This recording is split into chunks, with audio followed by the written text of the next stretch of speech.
जय श्री कृष्ण दोस्तों। आज हम भगवत गीता का दूसरा अध्याय सांख्य योग सुनने वाले हैं। तो आइए चलिए सुनते हैं।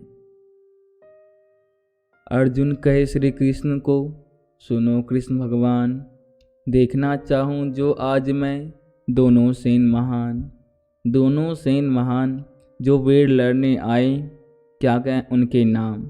सेना संग कितनी लाए, रथ मेरे को ले चलो दोनों सेना दरमियान।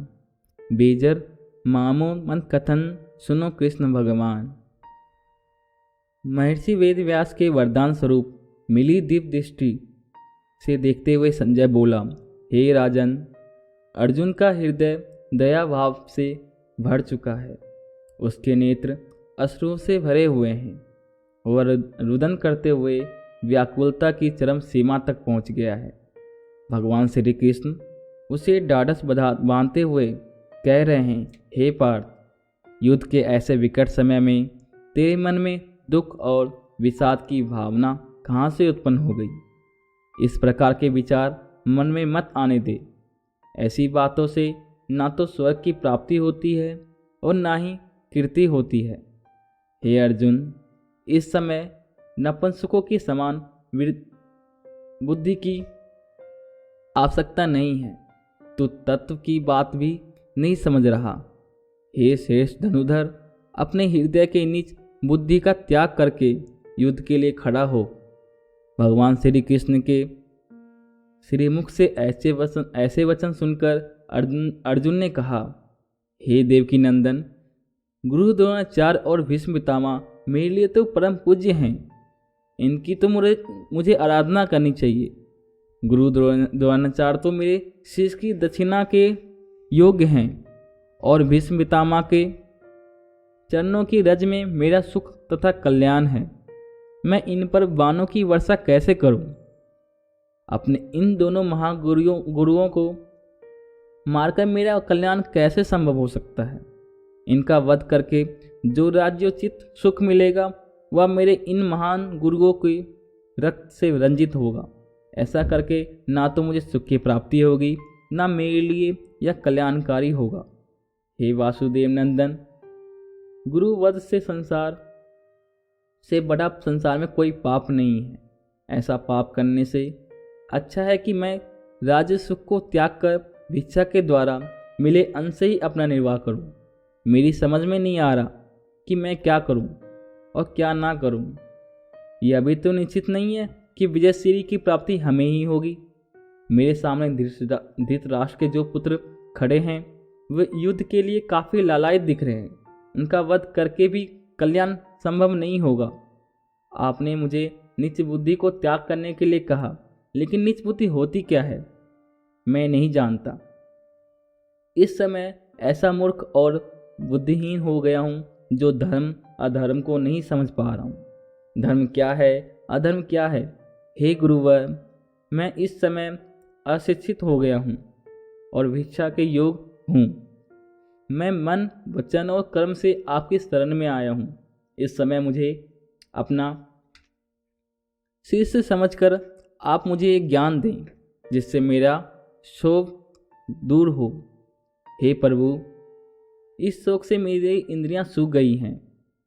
मुझे ऐसी कोई राह नजर नहीं आ रही जिस पर चलकर मेरा द्रवित और दुखी मन शोक से दूर हो सके।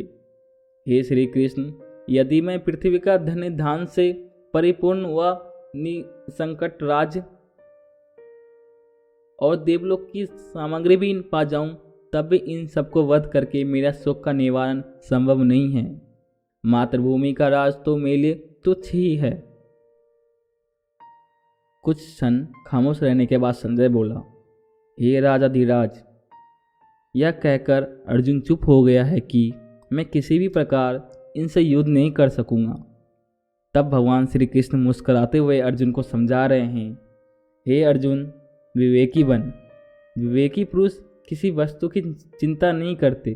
तू व्यर्थ ही ऐसे लोगों के लिए शोक कर रहा है जिनके लिए तेरा शोक करना बुद्धिवानी नहीं है। जिन्हें मारने के लिए तू शोकाग्रस्त है वह तेरा भ्रम है। यह पहले भी थे, आज भी है और भविष्य में भी रहेंगे। यह तो सिर्फ आत्मा है जो बोलती है। आत्मा अविनाशी है। शरीर की 4 अवस्थाएं होती हैं, बालपन, यौवन, वृद्धावस्था और मृत्यु।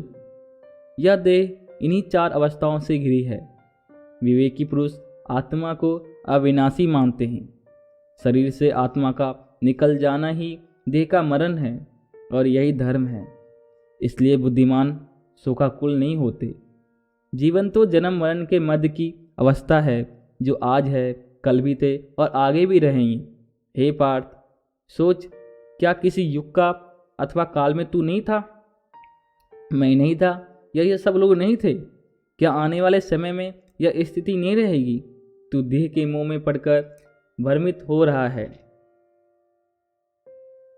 भगवान श्री कृष्ण ने अर्जुन से कहा, हे अर्जुन, शरीर पैदा भी होते हैं और उनका विनाश होना भी निश्चित है, मगर आत्मा अमर है, उसे कोई नहीं मार सकता।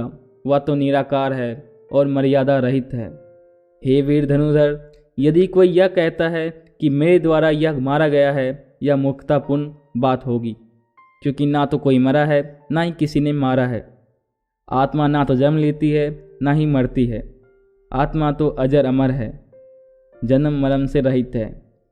जैसे पुराना वस्त्र उतारकर नया वस्त्र पहन लिया जाता है, उसी प्रकार आत्मा पुरानी देह को त्याग कर नई देह में प्रवेश कर जाती है। आत्मा को ना जलाया जा सकता है, ना किसी शस्त्र से काटा जा सकता है, ना ही जल में डुबाया जा सकता है। आत्मा तो सर्वव्यापी है, हर जीवित प्राणी की देह में है। आत्मा निराकार है, इसलिए इसे किसी ने भी नहीं देखा। हे पार्थ, जिसने आत्मा को इस प्रकार जान लिया है, उसे किसी की चिंता नहीं होती। यह सब मैंने तुझे आत्मा के विषय में बताया है। हे महाबली, यदि तू आत्मा को इस प्रकार से जान ले, तब भी किसी की चिंता मत कर, क्योंकि जो इस मृत्यु लोक में आया है, उसे एक दिन मौत की सीढ़ी पर लेटकर जाना ही होगा, और जो मरेगा उसका जन्म भी निश्चित है। हे अर्जुन, आत्मा तत्व का विषय काफ़ी गूढ़ है, जिनका ज्ञान हर किसी को नहीं होता। कुछ महापुरुष ऐसे भी होते हैं जो आत्म व तत्व के विषय में विस्तार से सुनने के पश्चात भी इनको नहीं जान पाते। हे पार्थ, शरीर में जो आत्मा विराजमान है वह सदैव अवदनीय है, इसलिए मृत्यु के लिए शोक करना उचित नहीं है। श्री कृष्ण ने अर्जुन से कहा, हे धनुधर, तूने क्षत्रिय कुल में जन्म लिया है, इसलिए अपने क्षत्रिय धर्म का पालन करते हुए युद्ध कर। युद्ध कर्म से क्षत्रिय का कल्याण होता है। जो क्षत्रिय युद्ध भूमि में वीर गति को प्राप्त होते हैं, उनके लिए स्वर्ग के द्वार सदैव खुले रहते हैं। अतः तू युद्ध कर। यदि तू युद्ध नहीं करेगा तो अपने कर्तव्य से विमुख और कार्य समझा जाएगा। तेरी कीर्ति कलंकित हो जाएगी। लोग लंबी अवधि तक तेरी अपकीर्ति का बखान करेंगे, जो किसी भी वीर पुरुष के लिए मरण समान है। वह योद्धा जो एक वीर इधर उधर के रूप में दिखते हैं, वही तुझे युद्ध से विमुख हो जाने वाला कार्य कहेंगे। तेरे शत्रु तेरी निंदा करेंगे। एक वीर योद्धा के लिए इससे बड़ा दुख क्या हो सकता है? इसलिए हे अर्जुन, युद्ध करना ही तेरी कुल और मर्यादा के लिए शोभनीय है। युद्ध करना ही तेरे लिए सुखकर है। यदि तू युद्ध में वीर गति को प्राप्त होता है तो स्वर्ग का सुख भोगेगा, और यदि विजयी होता है पृथ्वी का सुख मिलेगा। अतः हे पार्थ, अपना धनुष उठा और युद्ध कर। यदि स्वर्ग या राज की प्राप्ति इच्छा मन में ना हो तो भी सुख दुख, लाभ हानि, जय पराजय को सबको एक मानकर तो युद्ध कर, तो किसी भी प्रकार से पाप का भागीदारी नहीं बनेगा। इस समय युद्ध करना ही तेरा वैभव है।